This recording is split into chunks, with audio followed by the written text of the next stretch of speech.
Mais à les comparer à Bumba, de Kolangai, Bumba a plié, n'est-ce pas, bagage naï, Atika Kinshasa. Mais le Rwanda a tindi yo, que nous soyons à AFC M23, va mettre dans terminé. Aussi net. Mais tu sais que va murmure, va so teka, to yebi mutazo teka te. Parce que tu es nyo ba mikolo mi na bana, pour toujours vivre pour la vie. Mais ah aussi que comme batike, ba comme teka mabele oyo. Bana ko sale makolo. Wana kutazana na faden, wana kutuna na comme député national et professeur national. Tika ba biloko zo. Dans ce dialogue franc, où on se dit la vérité, tout se réconcilier, nous obtenons la cohésion nationale.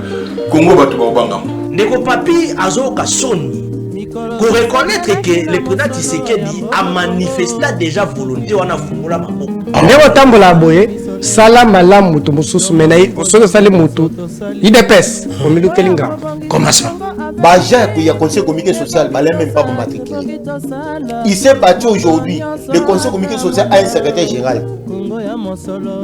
Pour le conseil communiqué social, qui est un fonctionnaire d'État. Aujourd'hui, Baza va directeur, chef de bureau, chef de division. Auparavant, on offre 120 000 francs. Le long, un chef de bureau doit salaire, n'a plus de chef de bureau nyonso. Merci Kinshasa, merci Congo, Brazzaville, Mbote, Nabandeko, Nyonso de partout. Vous êtes en direct, je suis Perfect Télévision, c'est votre émission. Lobanayo à la présentation de cette émission, c'est bien moi, votre humble serviteur Ndiko Danou Kefoula, le seul et l'unique journaliste congolais où nous sommes là en direct, la rediffusion de cette émission. Demain, dans la chaîne partenaire, Nabiso Moussoussou, chaque jour, à 14h, à la télévision, 23h. Tout ça, on a la chaîne partenaire, nous sommes 12h, 22h, mais en direct, dans Perfect Télévision, 17h, la rediffusion demain. Merci l'équipe technique, vous êtes là nombreux. Pour tout ça, qui est bon, on a quitté, on a bandak, on a binondé, on a banabé, maman kanga réchaud. Kende ko la musa papa, yibisa bana na batika makere de ko dano abandi. Journaliste on zambala ndaka na ba ange. Babandi après biso, au pesi bana télécommande batina bango novelas. Yibisa kabunu na lobi, les seuls pays au monde où yo mutayi bakelo kaluka te ni loka sala kate za Congo. Na lobango bandi ko babindi ko dano pourquoi lo bakango. Na Congo mona mutu na Congo akiko sambela auti église azo sambela nzambe pambola ngana zo libala mwana mwasi pasteur alobi amen église si la bimi na kwa telema zo la taxi mobala iko déranger abi ezo déranger ka poani na auti église oh mais yo yebite mtiti libala o sengaki yango nzamba tindere mobala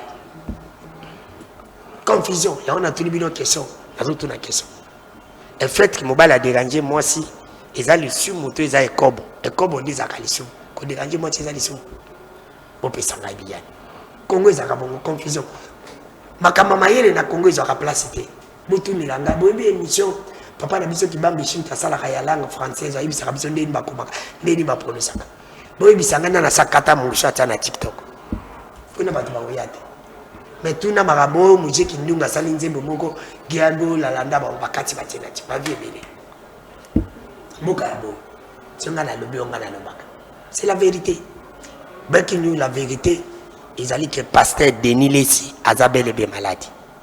J'ai confirmé ça à la télé, il est malade. Et il est sérieusement malade. Bosambe la ponaï. Est-ce qu'ils ont un temps en Zambie, coquille, très malade, normal. Ah, on a bien fait il est de ma province, mais je reste. Naïb Sakabino n'a besoin de Kamuna Satan Zamba côté là, on a besoin de Kamuna Zambie. Mon colo Balaga, les Goro, tu as mon colo Kwanzi Bimakate. Nasuki Kawana. Nayo qui peut l'issue, ministre Affaires étrangères, Kaikwamba a démissionné. Nayoki Balobi a démissionné. Mais Bimi Nante, Nayoki Balobi a démissionné. Nayoki, Nabakolo Akaka. Nayoki Balobi a démissionné. Est-ce que c'est vrai? Que c'est vrai. Mais Nayoki qui a démissionné. Mais mon koyo Kayango, Ekobima. Je condamne Batunion Soba Meke Kolobamabe à cette dame. Par rapport à Gossis Naye. Je condamne. Un homme public, à la vie privée, les armes à Kamsuba le baraté, à Zamos. Taki Félix, cocotte à la vie privée naïdi. Taki Danou, cocotte à la vie privée naïdi. Introduction à la beaucoup, alléluia. Lelo Nazana Nazana Monambuka, Joël Kitenge, Azan Lelo, ya IDPS, parti au pouvoir, c'est la toute première fois que les émissions de l'eau. Mon frère ami Patrick Sahel, aussi, je crois que c'est la toute première fois que je crois. Bango Bibali, première fois que tous les invité na biso ko la lelo. Bobenga biso te botinda ba question to cause à 5 appels avant suka émission. To kolobela nini? Nzambe national mambuto mbuto to komeka kolobela ngo. To komeka peli susu kolobela 10 tata disco tata mokonje kolo kuna na niveau ya Brésil. Makambo Italie guerre kalobi kala mingi te. Guerre za kosila. Je crois il les après kala mingi te guerre za kosila. Ba disposition nyonso makambo Italie ki dialogue comme na soka.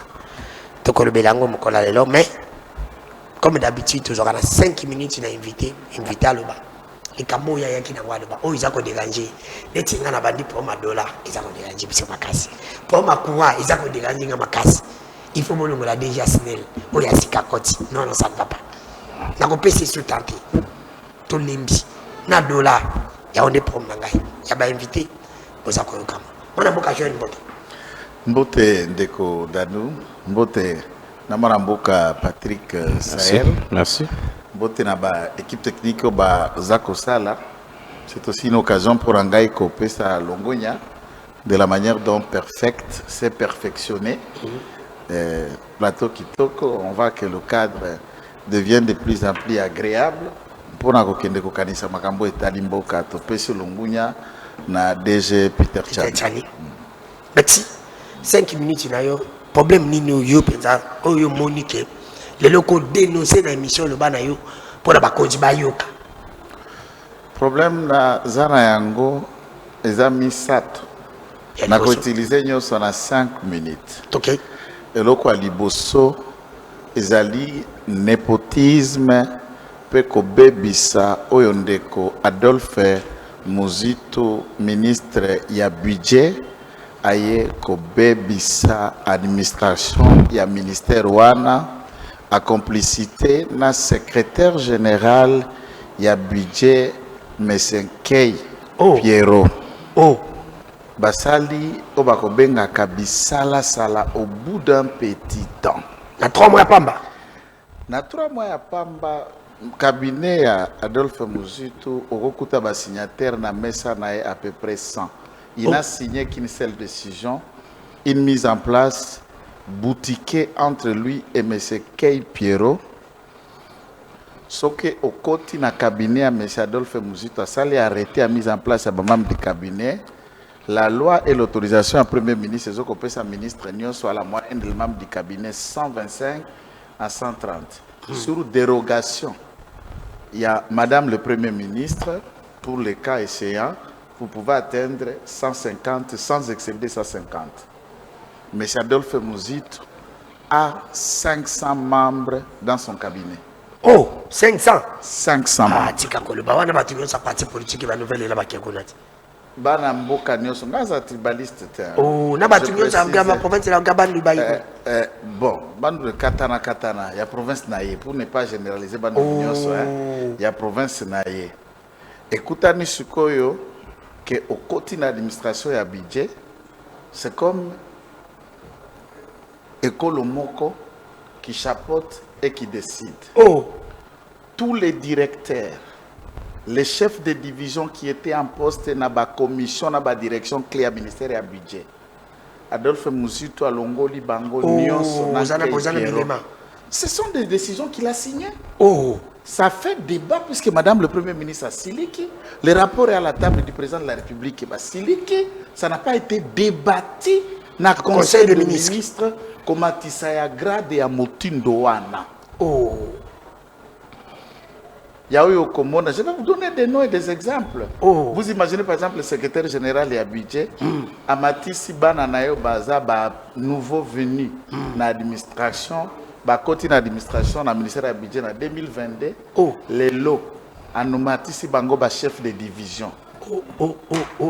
3 ans de l'administration, chef de division. Donc, Azo Kende déjà, où tu en as directeur. Directeur. Ce qui est au niveau mais dans le régime Nabino. Bon, Tangala ou le bon à Tema Namunoko.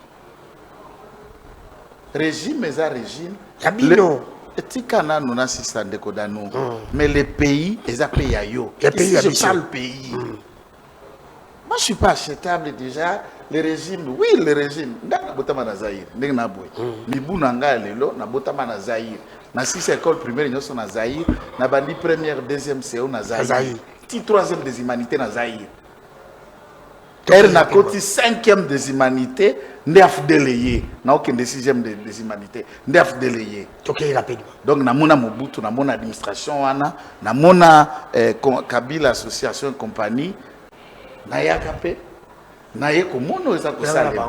devons tous, de manière générale, de travailler pour mettre terme à banti valeur d'où que ça vienne. Okay. Tant qu'il y a Kamati, Ndeko Muzitu, oui, compétent, expertise, économiste, ça on sait. Atier, et ça par rapport à régime, par rapport à expertise, mais on a profit en boca. Atindi mutute pa mutaya ko Congo la ba chômeur nyoso alibota nae, ba chômeur nyoso a belle famille nae, bana nae. Banana bango nyonso baza ba chef de division, y compris moi si à chef il y a secrétaire général, il pas nommé chef de division. C'est-à-dire l'ensemble des enfants de tous les quais sont chefs de division, directeur, chef de division, directeur, chef de l'arrêté. En complicité la musique. Je suis musique doit signer. Barandre Rango public te a bloqué. J'espère qu'il va corriger ça. Merci. Au commun, la direction à paye, la direction à contrôle budgétaire, la direction à net direction à paye. Ezalaka na 11 personnes, 10 chefs de division, na 11e c'est le directeur y a paye. Sur ça, ba nommé, n'est-ce pas, 6 directeurs na direction à paye nyonso école moko province Adolphe Muzitu. Je ne préfère pas citer pour ne pas citer le débat. Non, tout le monde connaît. Il faut dire la vérité. Boza 11 na katia, il y a directoire. Directeur, il y a 6 quand à moi aussi. Bandundu. Les 6 directeurs, ils sont à Bandundu. Place Boza bureau, il faut composer 11. Boza déjà 7 de la même province. Ça, on appelle ça népotisme.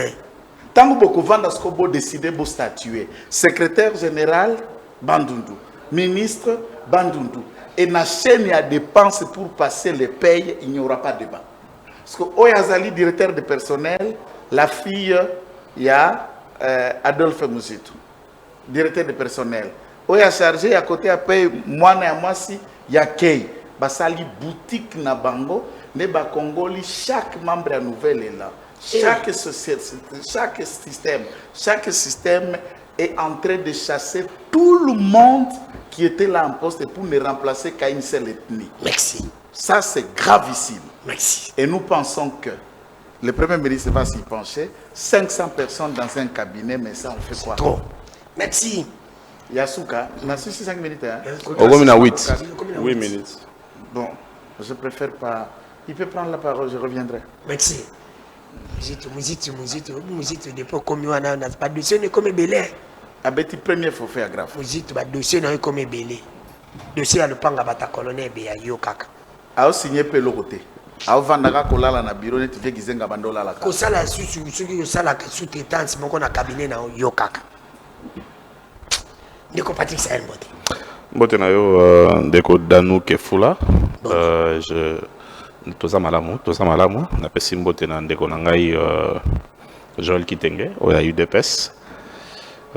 Laissez-moi d'abord m'acquitter d'un devoir sacré. Na koti na esika oyo na moni TV ezolongwa na ghetto. TV à Congo ya Kinshasa ezolongwa na ghetto. Et longwe na ghetto. Alors je préfère féliciter le DG de la place, ndeko na nga Peter Tiani. Mosala et Monani. Mosala et Monana Peso et Zokene Malamu. Je pense que l'initiative Oyo, déjà on respire bien, on est dans un plateau Yakito Komakasi. Ça c'est l'œuvre de quelqu'un qui a une vision. Contrairement à Batebele, Bayaki Namboka Oyo sans vision, mais avec beaucoup de paroles. Netiba Tshisekedi, Netiba Joël Kitenge, Netiba Muzitu, Netiba mon moi sur Kangaba photo mingi Kitoko kona buma. J'en viens, je veux venir. En tout cas ici, Tikangala na jeté non ba fleur, il y a malonga, ba fleur il y a ba bois que la rabi bembete, ba fleur il y a bateau yo asa mosa Kitoko. En tout cas DG Peter Tiani, cette vision elle est grande, ezola kisa monene ya mboka na biso. C'est-à-dire que TV longo na ghetto.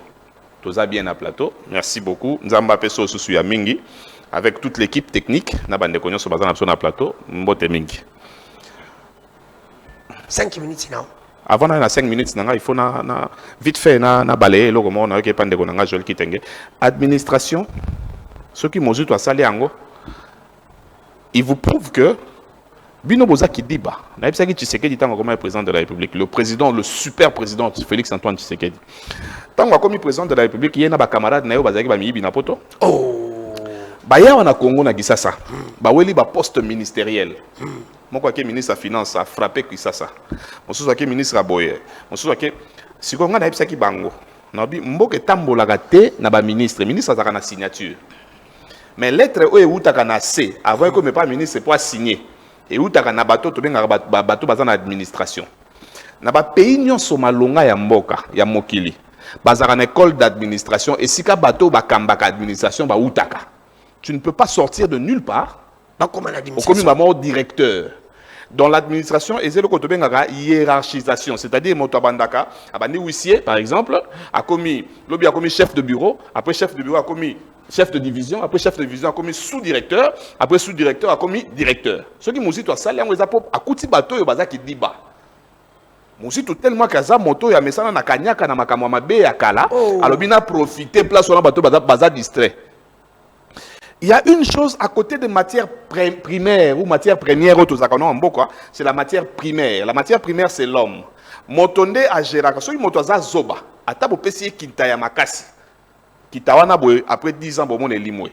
Parce que les matières premières sont tarissables ou périssables aussi. Mais la matière primaire c'est bongo eloko tozanga na mutu. Siko soki moto na mutu azana elokote. Lokwa bango bayaki na mutu bazana elokote. Oh. Si vous pouvez Congo mobile dans son entièreté, comment on peut prendre un mousito, azumoto a outil ne logoté, à l'équipe même pas huissier, azala même pas chef de bureau, à commissaire sous-directeur. Dans un pays comme ça, mais beaucoup moins mousito, mais beaucoup moins paye à maman ou à ministre de l'environnement, a signé ordre de mission à député, na Brésil. Mais beaucoup bien na bateau bon côté. Boka mo pe ya maman azaka ministre ya mine. Tant bazolonga la ministère ya mine a mis voté inspecteur la mine. Donc ces gens ils sont venus, je sais pas, on dirait bango ba yebisa bango bokende mboka ni ya mukelo ko ba mboka lokwa ba Sao Tomé principe superficie dans 1001 km². Ba ba gérer ne ba mboka bongo. To ba gérer ba mboka lokwa kingakati superficie dans 2000 hectares, 2000 km². Mais bon ba pesi bango Congo. Mais on les ça la paix à moins fort. Mais moi j'aurais aimé, moi je suis sais que du temps à la TV. Dans le vélo mon boy, vous voyez ça rabiso to lo bramala ma Tshisekedi té. Na lo banane. Bato yo bozwanga parti beaucoup comme c'est le président Tshisekedi. Makambo ba Joël ne bandera mbonga Tshisekedi faye ba loba ngam na yo loba on na plateau. Président Tshisekedi ninga za boye. Banda Congo ezala Congo. Hein? Ozu temps ba Belge. Ozu Kasavubu. Ozu Mobutu. Ozu Kabila le père, Ozu Kabila fils, Ozu Taoyo. Tu sais que c'est le président Oya Sali Banzela Kolekana Belge. Mais batune baloba ngote. C'est-à-dire que bango faki baya na Congo parce que développement ya mboka le garana Banzela. Banzela l'électricité. Oli pour na nini ba village mususu na Congo to voter raté. Pour moi machine à voter comme maguna zate. Machine à voter na bamboka msusu zaga, ba na vélo, il faut bo legali bengi. Bo legali bengi pour ba to village on a pour ba voter. Mais quand quelqu'un a eu une initiative, il y a aussi la banzela, yenda lingi mboka. Parce que masangwe kolonga boye, egoya ekolega nanzela. Machine kolonga boye, bangonde faki balu ba Tshisekedi atongi banzela kolega Mobutu. Moi je le dis, Tshisekedi atongi banzela kolega Kasavubu. Nanga baso okia baza côté mususu toyeba ite nzela kolega. Lelo nzela leke bimiti na wenza vondo, oyebi yango te ozali na mboka. Vous comprenez? C'est-à-dire que c'est à eux de présenter ça, mais tant qu'on va présenter en côté, ils a passé. 5 minutes dans les bandits.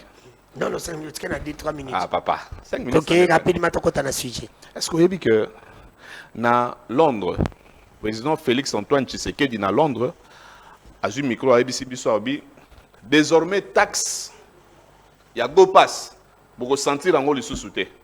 Na ko koti sango na babiye na bino. Déjà wana phrase wana lobaki et la gisi ke ayebaki ne makambo esa amate. Oh. Parce que moto azo habillé alors que Mbujima il taxe ya go passe za rande moto na moto azo que mboka libanda. Si go taxe ya nga ko tsana billet nini. Et là il devait parler aux gens qui sont autour de lui. Pas ça qui information mabe. Mais si ko yo la kai biso que taxe on ego limwa. To lali to lamuki. Jekme kanisa za ba carte d'identité so ba ibsa ka série mo bweka zwa kambongo. Aïe acheter taxe ya $30. Yeme, il y a l'aéroport. Ngana na IDPS. Ba onde ba betaka ekutu ke azwa taxe à IDPS. Ba tie taxe aéroportuaire. Attendez, je vais vous dire quelque chose. Au moins de totambola na ser banzela sezali. Na likolo pe banzela ezali. C'est pourquoi RVA ba benga ngo régie des voies aériennes, c'est-à-dire que banzela avion tango longo akisha c'est donc de Paris akolanda nzela moko batela ye. Bo vandi bolali bolamuki bolobi, on va donner les voies aériennes, il y a RDC. Ma firme moko eza ya bapaya. En l'occurrence, les États-Unis. En d'autres termes, bo pesi yango na ennemi na biso numéro 1 parce que ennemi ya Congo numéro 1 eza américain. C'est-à-dire que ba avion yo se le karaliko na biso awa. Muta banda o gérer ngo eza sous RVA te po d'ailleurs RVA za na DG mo boye biata otanga livre oyemo à comité. Lettre oyemo à comité ndako so comité boso na bato ako otanga ngote. Un monsieur dont le cerveau avoisine celui d'un chameau. Oh. À Kokate, est-ce que biso nde to yebisa ki président Tshisekedi ki avion na nde talami 40 minutes likolo wana boye za faute na biso. Si ko Jekme vient avec une taxe alors que président yebisa ki biso taxe wana na kolongolango. Oya go pass, Jekme a na $30 ya ko bakisa. Heureusement on est au solaboye tant que saleli ebe émission tant que yebisi to ebité président bagia kolongola eza ko bakisate ndeto au solabo babimisi mukanda ba longoli yango. Ainsi tu vois ça tu as été brave Jekme. Jekme c'est mon ami. Ngana Jekme ba beta biso masasi na boulevard Salon wa yebi yango. Ngai na maître Doudou na professeur Chilumbai. Vous comprenez? Donc vous êtes venus credo magique, il y a eu des pestes, il y a pouvoir au Ezaka, le peuple d'abord.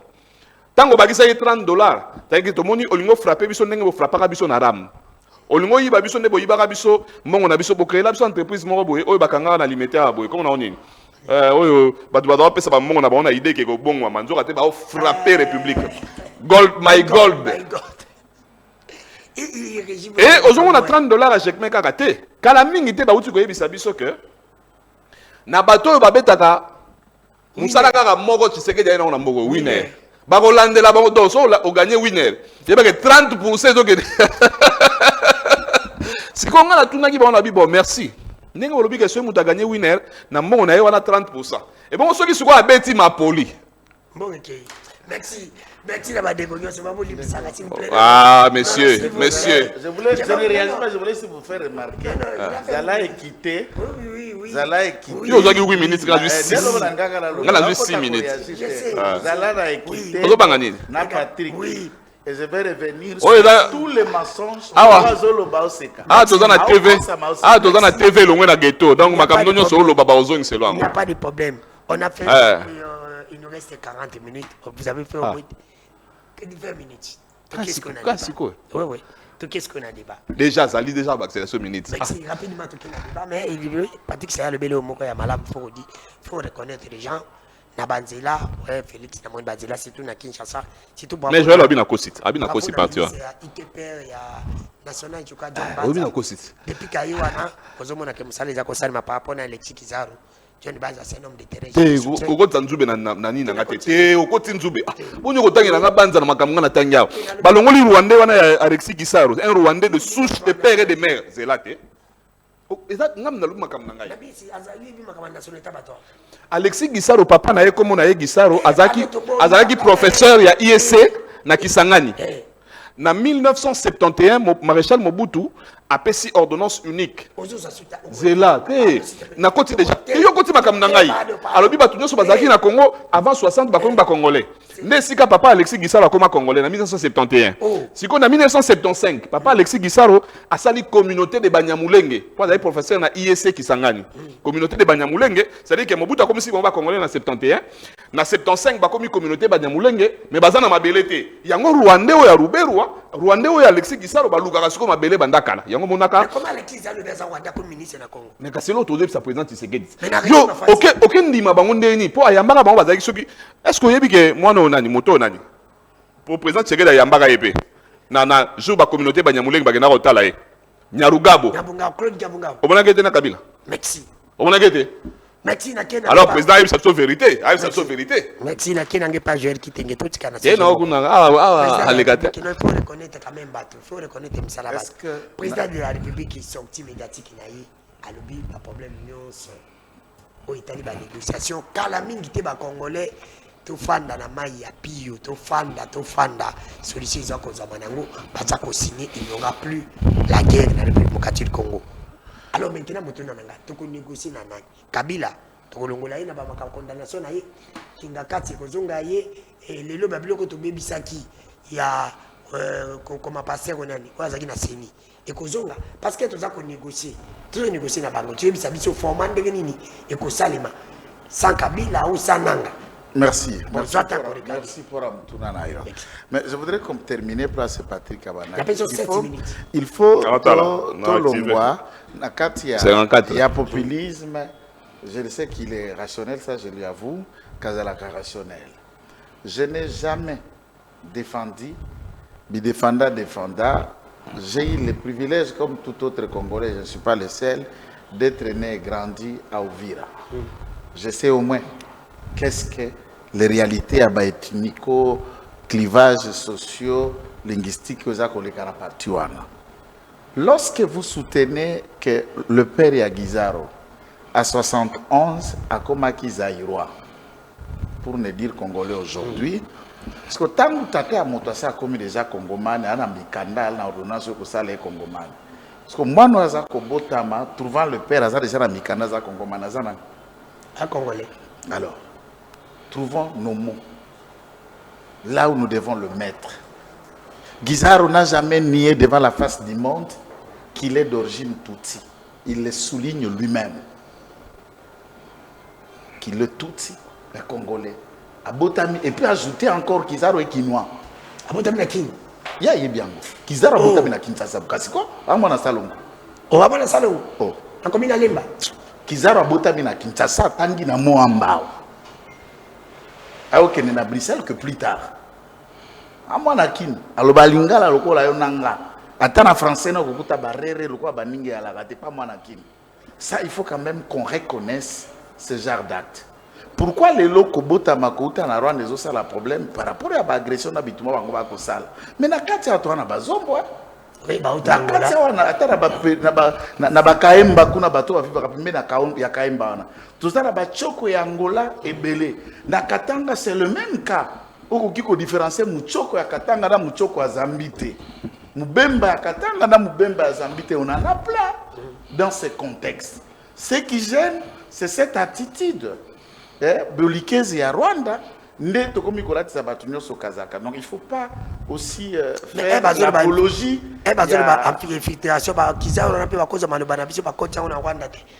Alors, moi, ce que j'ai dit, Nalingi ba excuse moi qu'il y a faiblesse, c'était à légitimer la faiblesse. Ce qui baninga baza ko infiltrer bino. C'est ce qui se fait dans la politique, dans le renseignement, dans le service secret. Si nous ne savons pas développer notre capacité, il y a qu'à infiltrer et pénétrer le système des autres. Il faut s'en mordre le doigt nous-mêmes. Nous n'allons pas nous appuyer ça, non. Au moins, il y a un complot, au moins, il y a une communauté internationale, au moins, l'Amérique a ses ennemis, au moins, Russie. Mais nous, tout homme, il est face à ces événements et il imagine la méthodologie publique. Il y a qu'à engager pour contrecarrer ou résoudre un tel fait. C'est simple et c'est clair. Merci, ok. L'eau les abatunios, ciel, moi, sans des abatunios, tout le monde fait sa technologie pour monter. Ce que ceux qui ont sa technologie pour quitter la Luba, c'est Talio. C'est pas un problème des autres. Deuxième élément, sur le mensonge, on a propagé tout en soulignant que Jacques Ma a son ami. C'est que Jacques Ma aussi a déjà avoué que Baïba Ninaï. Mais comment tu peux proférer le mensonge sur ton ami? À Kosini. Ma casse de Patrick. Le projet donc au besoin de benga taxe aéroportuaire. Je ne sais pas ce qui va financé par qui. Jacques Azali co-signateur. Oui, qui gère l'aéroport? C'est le ministère des Transports. Ce n'est pas le ministère intérieur où on assurer la police des frontières par la DGM ou à l'entité administration. Une société firme, Balaki Balança, qui offre depuis le mois de février dernier. Société Moko Ganyaki. et bah comment qu'il y a une phase, il y a un contrat signé par la société et le ministre des Transports Jean-Pierre Bemba. Oh. Après, bah la société, on a bah sa firme américaine qui signera le dossier avec Jean-Pierre Bemba. Comme pratique, mise en pratique, il y a secteur, il y a sécurité, il y a aéroport et frontières. Ok? Bah ça technologie ou bah fournir en contrepartie na société wana vu la gestion na ba ambition à ba frontière na biso ndenge sengela ke salema fala ki ministère secteur y pas contre-signer contrat wana ba signer 2 ministres Jean-Pierre Bemba manager. Exactement. Le contrat existe, je suis à la télévision. Jamais tous ceux qui le disent font allusion que c'est un projet qui vient du ministère des Transports. D'abord, et cette société, Balassa qui offre, c'est un débat qui date depuis 8 mois.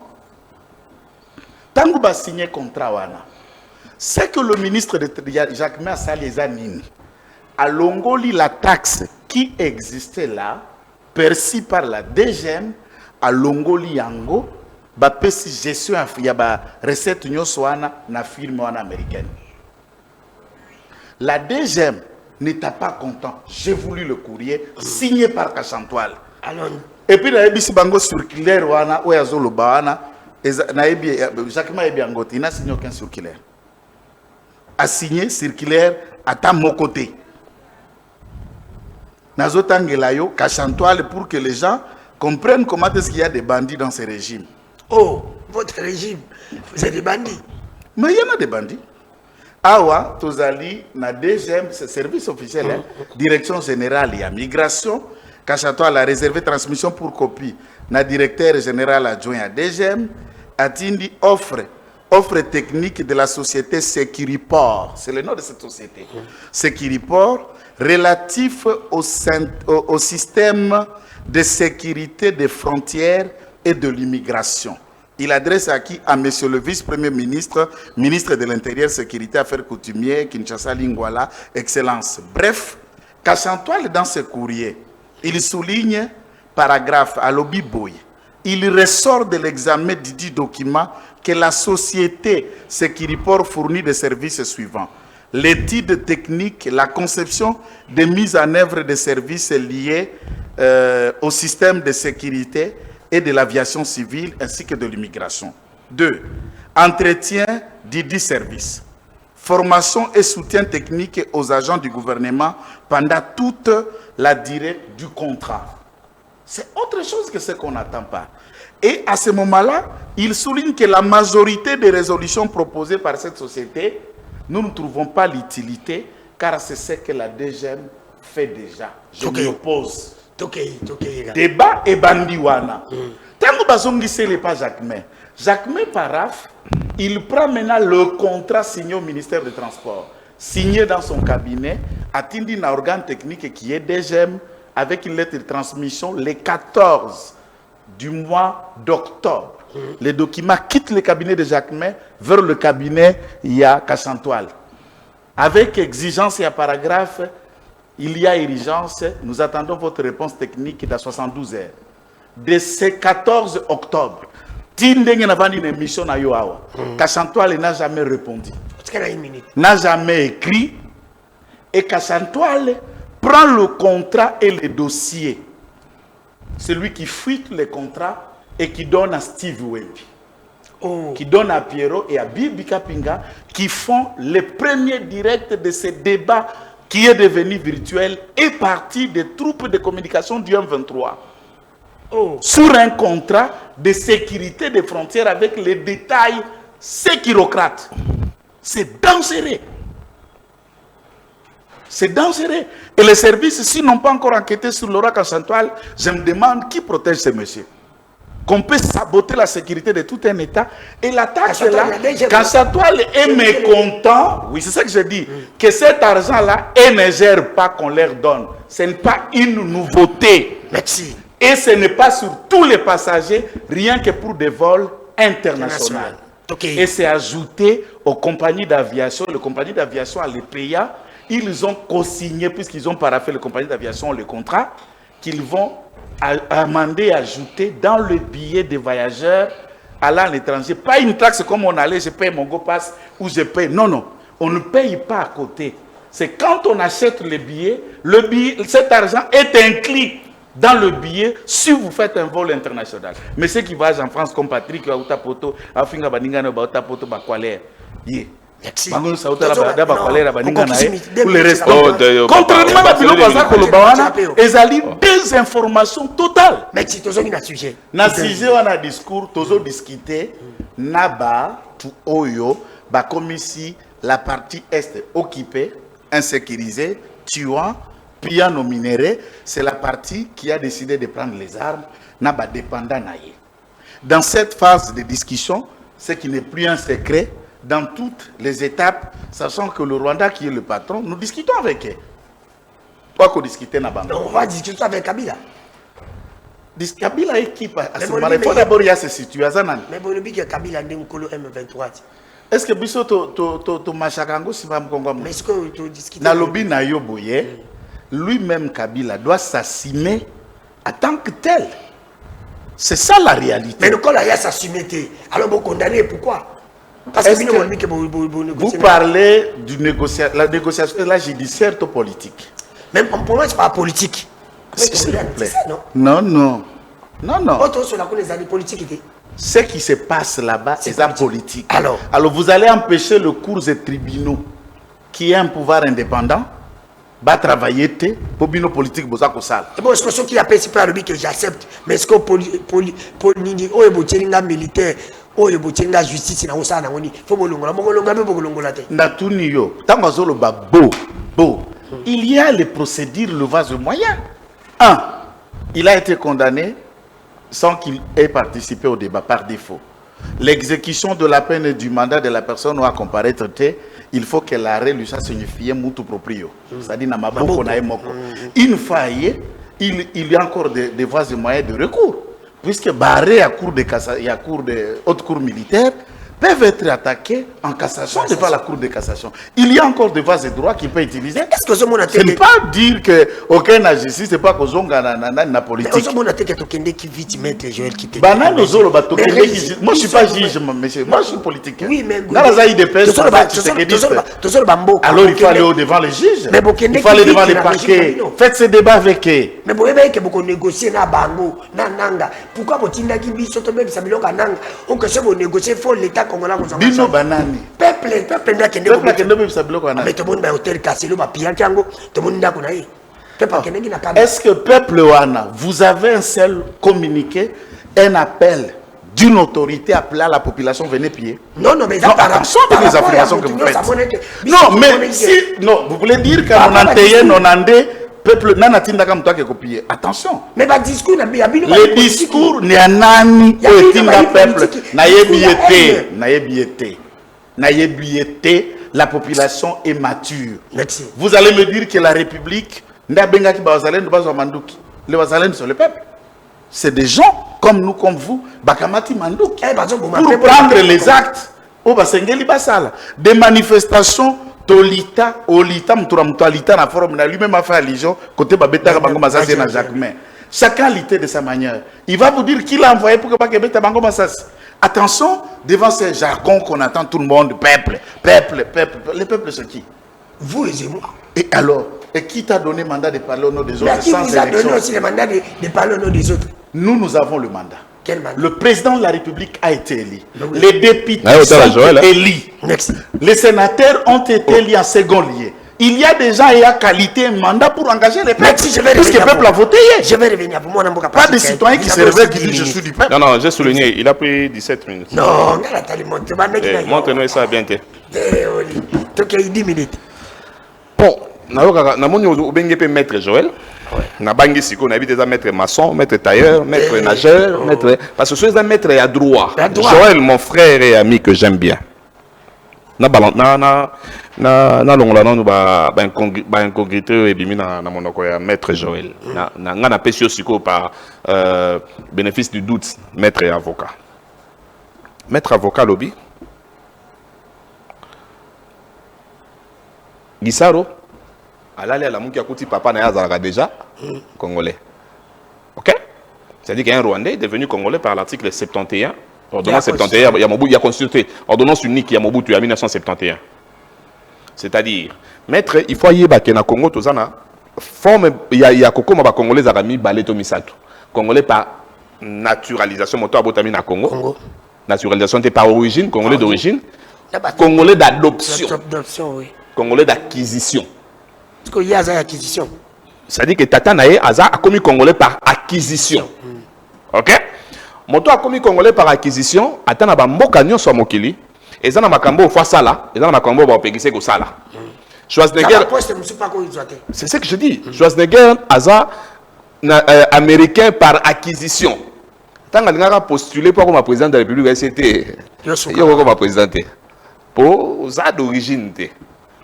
Si est-ce que quelqu'un qui est devenu Congolais par acquisition peut être ministre? On répond. Schwarzenegger était devenu même gouverneur. À poser. Il y a Californie. Vous avez allons-y. À Tunibiso, Bazombo, Bachoko. Hein? Parce que moi je lui dis que Balouba Moussous Bazan Angola. Angola peut partir mon Balouba Chilouba. Mais est-ce que Bazombo, autre dans la catégorie et puis Bazombo Baza Awa. Azol Batro, on va protéger. Oui, Patrick il peut passer. Oui, mais Félix Antoine Tshisekedi maman naïe babaki papa né à Angolais. C'est le même cas là, Patrick, qui va même catégorie. Est-ce que Bazombo wana? Bazombo wana ba réclamer à Mabélé pas na biso? Est-ce que Batonio so ba comme ba français ba dans France, ba congolais ba comme ba français na France, ba senga pe Mabélé?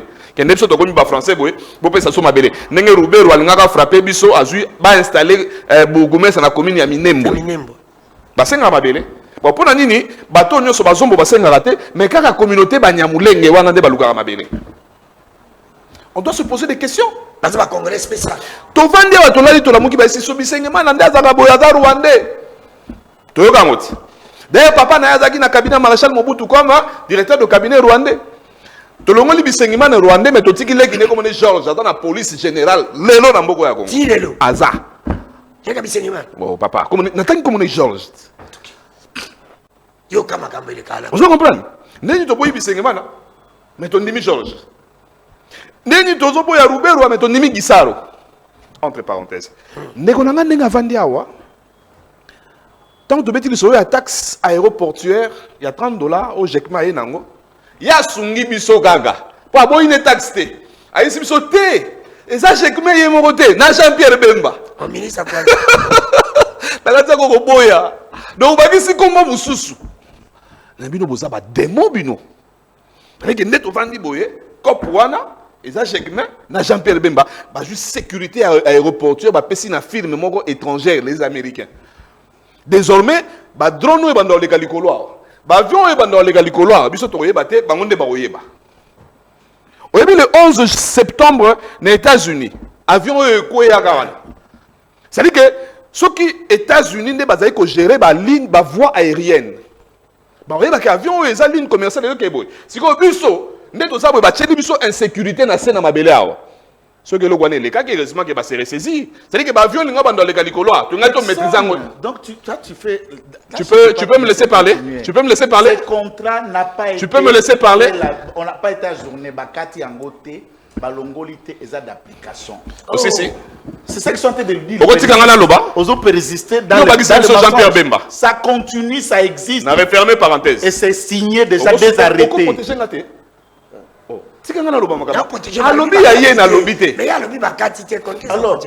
Alors, ce que le Biba Katité, c'est qu'en limite, Jean-Pierre Bemba même va continuer à frapper le peuple congolais. Ah là là, ah là là. Danouke Foula, journaliste Nzamba Yogaga. Des informations au bénéfice de dossier à Kabila. Comme ceux qui travaillent pour l'ennemi. Naïna dossier à Kabila. Dans ce principe, il y a droit. Oh, il y a yebi. Mais nanko. Le principe dit ceci, non bis in idem. C'est-à-dire, tu as coupé sa punition, morote, malami balete na mbeba mongo. Tango bango bandima qui basa la procès Kabila. On a une forme, parce que en droit, on a le forme et la forme. Tous on a une forme. Tango kaka bandimi basa la procès Kabila. Na procès Kabila, oyoka balobi, bafundi Kabila pour haute trahison, bafundi Kabila pour crime de guerre. Instance moko na mokili o esambisaka bato pour crime de guerre. ils appellent sous CPI. Dans le moment où biso to condamné Kabila à mort pour crime de guerre, CPI moya sambisa lisusu ezate. Pour CPI aloba, na ko sambisa mutu moko te na makambo ye basi ba condamné na mboka na bino. C'est-à-dire que bango soki pena Kabila za mutu mabe, ba sauver Kabila to ba condamner Kabila. Bango ba sauver Kabila. Ba sauver. Deuxième chose, le principe dit ceci. Tant on va condamner yo par défaut, c'est-à-dire qu'il n'a procédé à Kabila Zagité. Il n'était même pas représenté. Condamnation Bimi. Kabila va condamner par défaut. Qu'est-ce qui va se passer? Il faut un greffier. À la condamnation, à que négocier que Kabila a même moi sinete, moi nanayete, Kabila yé mongo. C'est-à-dire qu'il faut pas y avoir nous Kabila Zawapi. Jour Kabila ko simba et l'autre wana na maboko na yeke jugement yango yo tu es condamné. Et bandi ko compter 15 jours avant recours. C'est-à-dire que soit Kabila, le cas ça après 20 ans. Et il va compter après 20 ans. Pour pas y mettre en place pour Kabila. Aïe, les sous sur le plateau. Alors, bibi so kutu Rwanda, kutu moni boende zabo. Nangina biso ça fait 2 jours vous avez na Doha, vous avez na Rwanda to vous avez na Nanga. Yango le faut kota na mutune. Bato yo, bakoti na na eloko moko boye, basaki préparé te. Eza libabe ko zana bato na pouvoir. Basunga mboka te. Ils ont signé Washington.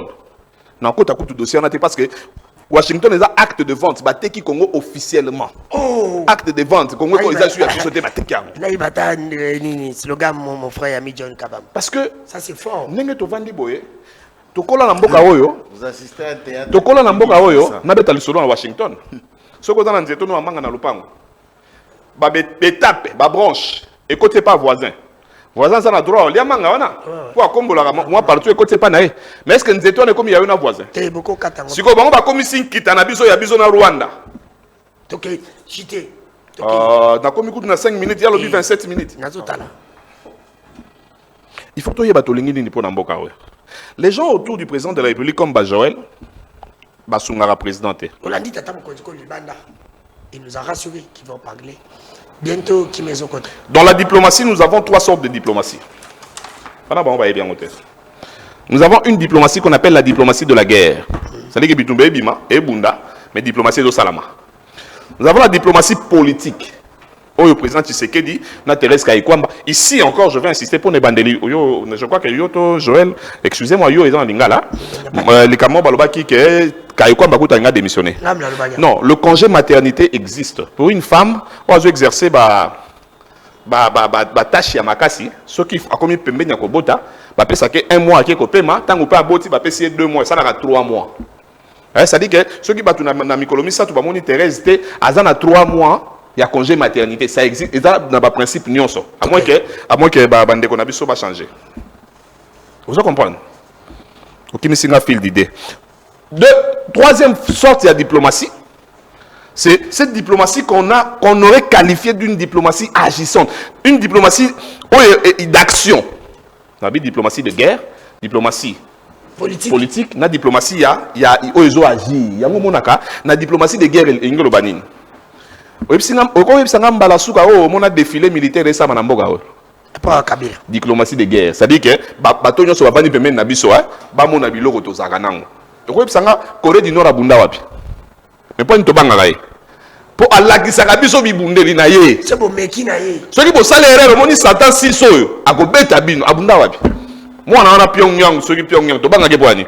Po to mona ba jungsu ala mukana tongo azwe lo ne mo bo abetika na mai. Alors, on a aussi la bête à partir de New York Mobimba. Mais moi, Américain a réfléchi 2 fois. Diplomatie armée, Yangwana. Biso, Banda Bazawa a 7 ans. Au sommet des défilé militaire. Mais la diplomatie politique, on a ce qu'on a la Cour, il y a relations internationales. On dit ceci. Là où la diplomatie a échoué, il y a 2 options. Option liboso, c'est les sanctions. Sanctions l'actionine. Tant que la diplomatie politique a échoué, toké Doha, toké Nab américain, toké Nairobi, toké Luanda, toké Qatar, tout le monde qui est aussi simbaté, toké la sanction. Biso toko déjà dans la phase de sanction. To bisi ba Rwandais, avion na bino qui na Goma, quartier général nango ezaki na Goma, Rwandais et qui t'a sous-souté. To bisi Vincent Karega zaki na ville na biso Zonga. Et que toko déjà dans monde il y a sanction. Toké na Nations Unies. toyebisi bango Rwanda zo attaqué par biso mokili momimba et condamné Rwanda ba sanctionner Rwanda perdre même don oyo ba salé na Allemagne akati, Belgique akati, France akati. C'est-à-dire que ba sanction c'est nini et simbi. Mais sikoyo moto aboma ba sanction nyonso oyo ngana zaki kokumisa ine bandeli na loba si la solution, si l'homme de la situation est une femme, ne bandeli ngana loba phrase wana. Et si l'homme de la situation est une femme, je pensais à Thérèse Kayikwamba Wagner. Parce que, à ça qui m'a dit, Mokili Mobimba, et Tiamina Simana, biso babi que Rwanda, abimana RDC, abomana RDC Polani. Mais moto, même qui combat wanaka aye mutabe bisiango. Oh! Thérèse Kayikwamba Wagner a qui na Nations Unies? A qui kundima ke FDLR eza menace. Oli atalata na sima. Moto ali boso, moto ya yambo ka o Félix Antoine Tshisekedi aleki na France 24 alobi FDLR les a sous menace T. Vincent Karega alobi FDLR les a sous menace T. Mais ministre affaires étrangères tant que kondima ke FDLR les a menace. Yango mona kana Washington ba pesa tozu pena makambo nyonso ba pesika biso RDC mission ya ko traquer FDLR ya ko kangango ba pesa biso 3 mois c'est ceci là. Vous comprenez qu'il y a des gens qui viennent au Congo, ils Congo te. Mais derrière na bango, ils ont soigné biso population. Bango nyoso banda Tshisekedi dit Joël ne ba vandiao. Carburant au félé, foufou au félé, unité au félé, maï au félé, cap.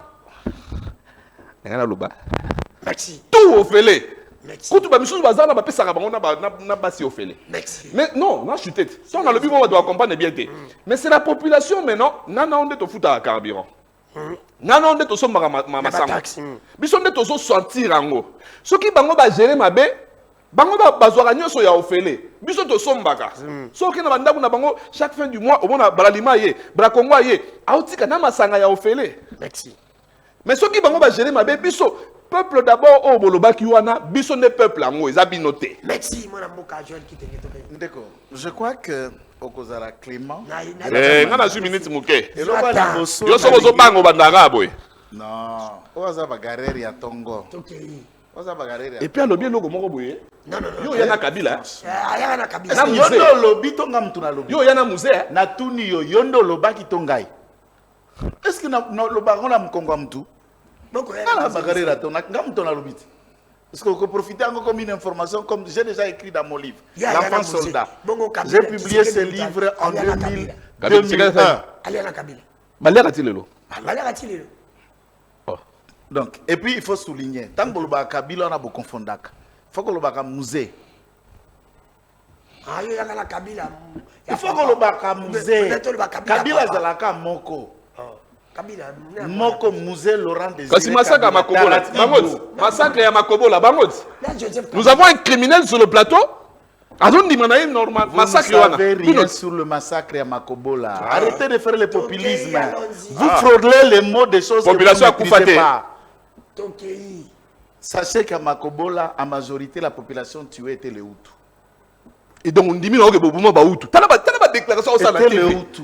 Donc on dit que Boboma ba Hutu. Est-ce que vous avez des mots enruyés comme moi? Mais c'est ce que tu dis. On va prendre un singe sur le colanga aussi moteur arbre. Je te laisse parler, ne joue pas dans ces jeux. La population tuée, c'était les Hutus. Ne joue pas dans ces jeux. Continuez. Mais le massacre des Hutus est documenté. La théorie des doubles génocides, donc, c'est ça la débat dans la Nations Unies de la canine. Ne pas parler que de tous ceux qui sont fait tuer, mais de tous ceux qui ont massacré les Hutus. Et je ne suis pas Tutsi, moi. Vous ne connaissez pas la théorie. Ça, on va vérifier. Tu n'es pas tout, on va vérifier après. C'est clair. On va vérifier après. C'est clair. Nabandi n'a de compatriotes pour préciser, puisque j'attends beaucoup de gens que Lukama Seki moke na motundo. Nga natangi na Kinshasa, natangi na Potote. Naza ko exercer normalement, légalement, et précisément le travail d'avocat. Na maître maçon te, naza maître tailleur te, naza avocat inscrit. Au barope na plaidaka batuba kolanda na bandako. Contrairement à certains qui n'ont jamais fait le pas, yaona salaka. Je le respecte, il sait combien, je le respecte. Je sais qu'il a commencé sa carrière comme journaliste. Même à les lois en organe, Mon côté après, ça fait 10 ans à fonctionner en organe. Il n'est pas de personne, il est juste mbéambéa. C'est pourquoi on t'a présenté qui est Patrick Sahel. Parce que je ne réfléchis pas par procuration comme toi. Yo makambo baba tindeli wango, nga makamna olo bana kanisi yango. Twande mote. Nazana niveau à procuration te. Mega lo bama be kabuya gangelo na poko. Niveau scientifique. Mega ka ko tenga mana ligne kabuya gangelo na poko ndimate. Ndeko danu, biloko nyoso na dénoncer awa. Yo moko bandoto na régime ya nani. Alors, quelqu'un qui réfléchit par procuration peut dire tout ça. Vous avez limité au Bon, je souhaite, lui qui n'est pas limité, d'aller loin, mais j'ai un niveau approprié, tous les Congolais savent. Donc, dans le niveau, on a débat, mais personnel, je ne peux jamais attaquer Patrick personnellement. Je ne peux pas faire ça. Et j'aime pas ça. Na makambu nyonso azako kata expliquer ba théorie relations internationales 3 formes à diplomatie de tout ça, mais écoute, là on veut jouer à Hiroshima à la RTNC à l'époque pour venir donner des leçons et des cours théoriquement qui n'ont aucun sens à la question que tu lui as posée, théoriquement qui n'ont aucun sens.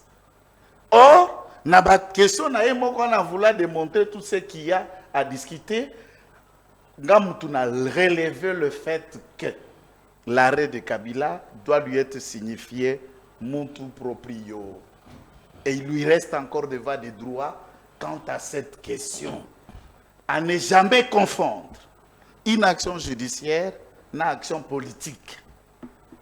Ce qui boko sangisa nyonso à ce moment-là. Tu sais qu'elle dit à quel moment il y a action politique? À quel moment il y a eu? J'avoue de le parler. À ne jamais confondre une action judiciaire et une action politique. Dans le dossier Kabila, il y a une action. Donc, politique n'est condamné Kabila. C'est ce qu'il avoue devant la télé. Bon, est-ce que on a recruté Patrick comme porte-parole Nanga? Donc, Kabila, politique est condamné. Na mangala na français. Je suis en train de lui faire. Maï. La question que vous allez la maï. Quand nous avons l'action politique et judiciaire, c'est pour vous dire quoi? Moi, je suis politique ici au plateau. Nous parlons politique. Je ne suis pas juge. Je ne suis pas magistrat. Je ne défends pas la cour, encore moins la cour militaire. Tous ces magistrats qui siègent, personne n'est devenu magistrat sous Tshisekedi. C'est des magistrats qui sont là avant même que lui, Kabila, soit président. Et vous n'allez pas faire de ces magistrats les membres cadres de l'IDPS. Il nous reste expliquer, de différencier ce que vous devez parler comme politique. Non, il faut solo la bazouzi, dans le domaine où ils allaient à Bango. Pas dire que nous, politiques, la politique commande, la politique c'est une cour, c'est une instance judiciaire. Comment ça? Donc, Namaloba, il y a négociation. On comprend dans le propos de M. Patrick qu'il y a un communicant pro-Kabila, même s'il ne peut pas s'afficher. C'est ça aussi. Moni Mabenabi, non? Mais il vérité, c'est une vérité comme une Kabila. Non. Ce sont les propos qui déterminent. Qui constituent appartenance à Moutou. Namaloba. C'est que Kabila zongi na mboga oyo yo ozala menga na ozalate. Nga na okima. C'est que nga Kabila. Kabila zongi. Ozoka. Ngai na yaka na musée. Donc au PC possibilité ozonga. Na lobby boye. Au PC possibilité ozonga. Au bisoka zongi. Est-ce que je suis Dieu? Hein? Je suis Dieu. Azonga na manière. Donc ozonga na epé. Je suis Dieu. Oh mutayi de pes mdalo ba. Donc akozonga na epé. Pour nga na ebika ko. Nga na ebika ko zonga te. Nous parlons politique. Nga na ebika on a la constitution. Na ba modèle nyonso kabila ko zonga te. Mais mutayi de pes obi akoki na epé ko zonga. Kozonga wapi? Tu sais que moni ba to là. Puisque Kabila est au Congo. Il est où? M23 ne vous dit pas que Goma est une république. Vous parlez de quoi? Ne ramasse pas les mots pour faire le populisme, ça ne marche pas avec moi. Kabila Zonga Wapi, puisqu'il vient de Goma. Natouni, il est au Congo. Il vit où? À Goma, et vous le savez, et à ça qu'on s'est montré, à ce Kachakate. Kabila à Goma. Quand il raconte les gens. Mais dans vous paraissez ridicule devant les gens. Quand Kabila consulte à Goma, les gens voient ici. Tout le monde est à Kenya. Tout le monde est à Kenya. Non, laissez. Yo à Goma. S'il vous plaît. Laissez-lui. Finalement. Yo lelo. Non, attends, je suis en train de lui dire. Quand je dis Kabila Azonga, je lui dis Azonga Wapi. J'ai précisé, avant de terminer la phrase, vous voulez ramasser pour faire du populisme. Patrick, le monde qui nous attend d'attendre des réflexions. Ba réaction à ba show populaire wana na sala. Ça la réflexion tozo kayo. Ça la réflexion na nutolani. Non, ne ramasse pas. Kabila zo songa selon yo. Je suis un plaideur de mots. Ça l'analyse. Songa ou tu ne m'as pas terminé ma phrase. Je suis en train de vous dire à Kenda Waka. Il a gomme. C'est eux et c'est ces communicants qui l'ont dit, qui les défendent même. Être à Goma n'est pas un crime. Vous n'attendez pas la télé? Donc Kabila zana Goma. Lobaka oui to les canapso. Lobaka oui to les cas. Si vous n'avez pas vu à Goma, non, écoute, je le répète et je vous dis que Kabila vit à Goma. Merci. Puisqu'il attend que j'ai peur, je vous dis qu'il vit à Goma. Toké 2 minutes. Ça baba yo ka service. Ils savent non? Ils savent. Ne joue pas ça. Ils savent.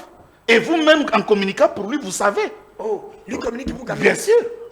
En communiquant pour lui, vous savez. Voilà, faux fouillant. Aluga faux fouillant. Yes, on va suivre Aluga bon.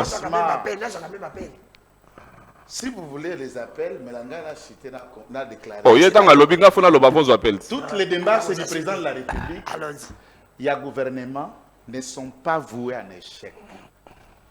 En matière de négociation, il a donné ses leçons, ce qui lui attend par la compréhension diplomatique, mais il ne peut jamais vous dire en termes jurisprudentiels. Bah, conflit c'est salement dans le monde. Même dans l'histoire du Congo, les débits, la fin de ces conflits et les démarches diplomatiques, où ça a pris quelle durée? Aucun spécialiste en relations internationales ne peut vous donner une durée de la gestion d'une crise ou de mettre fin à un conflit. Mais qui a parlé de durée ici? Ça, je suis en train de vous dire. Mais aller discuter sans un compromis n'est pas un échec en diplomatie. On peut, et on finit toujours par arriver, parce qu'entre les termes humains, il y a toujours un début et une fin de toutes choses. Et je ne considère pas Doha, États-Unis, partout là où le président se trouve, qu'on a échoué. Non! Personne n'a échoué. On a rencontré. Tu parles de traité. Nous ne nous sommes pas mis d'accord dans l'anglais belé. Et la discussion continue. Et je rassure que, tel que tu sais que dans le bas qui n'a micro miutu koleka ou te kende qui est Brésil, ou tu France à Yengi, Makambo Mari koleka. Ah bien Yengi. Ah Yengi.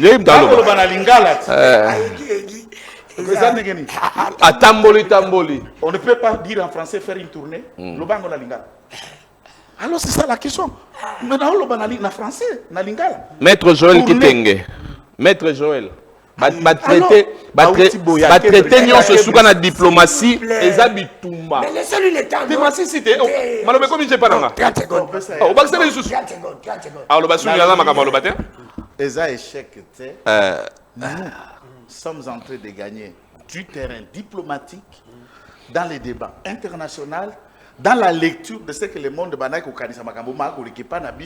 les tons et les langages ont changé. Merci. Et à ce stade, oui, moi je reste confiant que tu sais que Mokosi Sabitumbawana. Mpe Mokosuki sa, Bokonjuba Kagame na Congo. Merci. Une minute, Patrick s'arrête. Il y a le biba Osuki Sabitumba. Une minute. Non, ce monde n'a pas mot. Oui. Osuki Sabitumba. Tous les gens Rwanda, tous agressés par le Rwanda. Parce que va traiter si quoi va traiter nous sur eux souka na lisolo et ça la mana guerre batomi balé babundi ba mokile lobi bo bunda pona ni siko to vanda to solo la biso to bunda na Rwanda to Rwanda agressé la biso Rwanda agressé si ko ndenyo zo makambo ya traité o ya bi deux pays ba bunda o chango na pays o azo bundisa biso boye belo bolingi te boye belo bolingi avant boye na ba TV bo ça c'est regarde j'ai dit quelque chose ici comme ça na bi boye. Il y a une différence entre guerre d'agression, rébellion, na rébellion. Rébellion et sa guerre évolue en attend. Il y a tant que Kabila m'a ba ou tourner quand lobi na Makobo là. Ba gagner village après village ba na province après province ba la rébellion avance.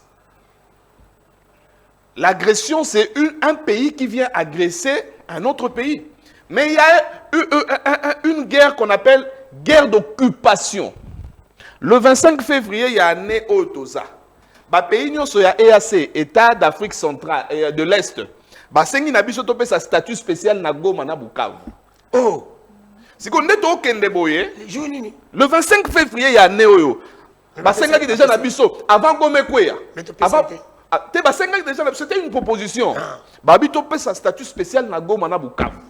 Bon, depuis ba rebelle ngo wana ba yeba vandika na Goma na Bukavu na Ndambo Ituri. Est-ce que ça guerre d'occupation? Est-ce que ça rébellion? Est-ce que ça agression? C'est-à-dire que ceux qui bango ba yaki ba mo que to vandia mission na biso et kokipe to vandia. Parce que to vladi to la mungi to moni nanga la kisi biso 7000 militaires. Baza déjà en armée. À la kisi biso ba magistrat, baza déjà na ba to amibeko. Et tikali bango ka hymne national. Merci. Biso siko photo tele matoloba, moko na biso ko kabwana te. Sarkozy abandaki yango, Macron linga si sango mais eleke pa Tshisekedi te mwana mboka. Merci mwana mboka Patrick. Bango nde fo banga la langage wana, mais ba ko ka bango te. Na j'appelle andi ko insister to preto kati mission. Alors ndeko bengi biso. Oui, bengi biso. Oui, bonsoir, Madengino, depuis commune à l'unité. Question na on lobini. Bon, et là, comment on a le rapport à la biche au IDP. Vraiment, papa, tu as caché. Parce que, premièrement, parce que tu as dit que ma carte, il y a des merci.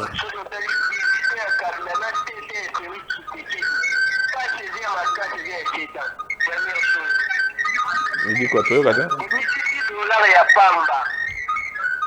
$10 ya pamba.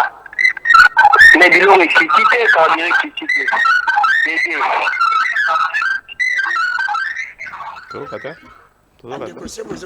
Faut pas pousser à rappeler la TV. Na téléphone, koyoka retour na TV, te ko sala vraiment makelele.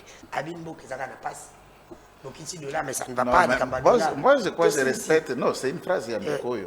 Je répète un seul mot. Tout en respectant d'abord mon unité. Parce que moi, j'ai nié d'être l'EPS. Na salué pour unité na bengi, c'est un geste salutable pour un confrère, pour un déco.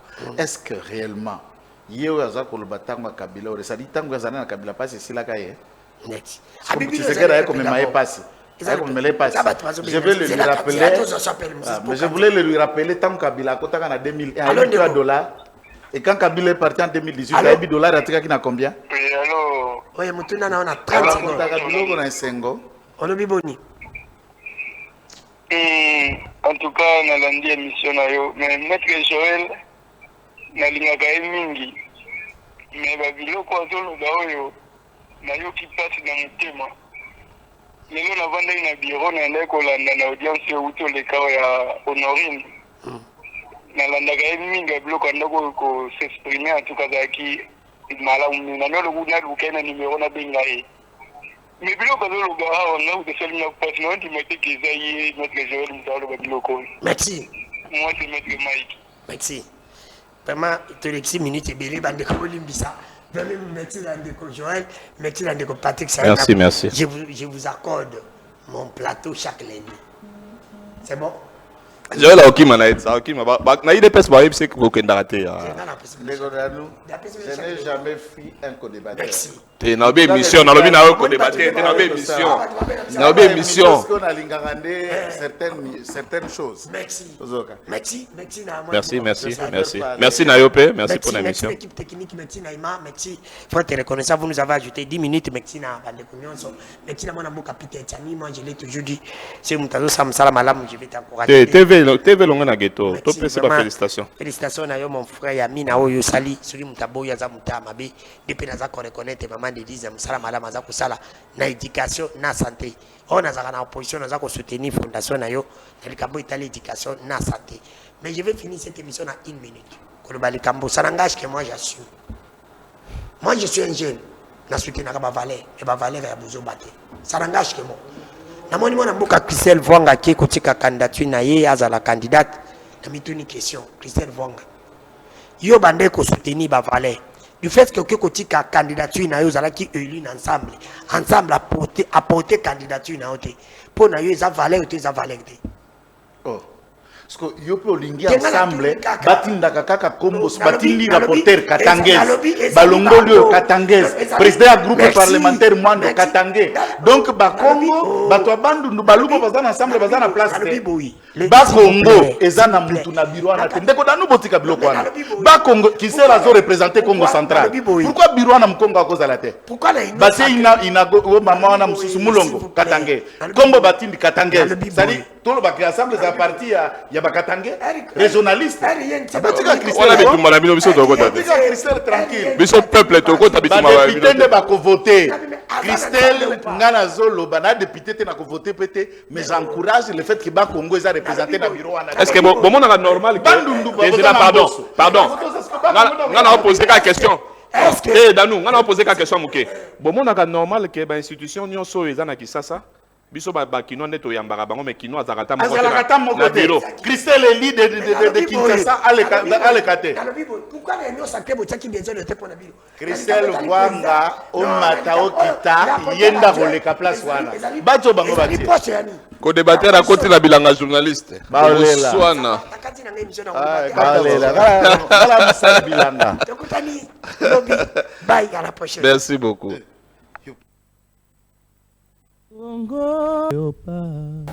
Avec un décodant qui fout la laisselle et l'unique journaliste congolais population yemoko akondima soki batieli transport 10 000 akofuta na 10 000 mais aller comparer à Bumba de Korangai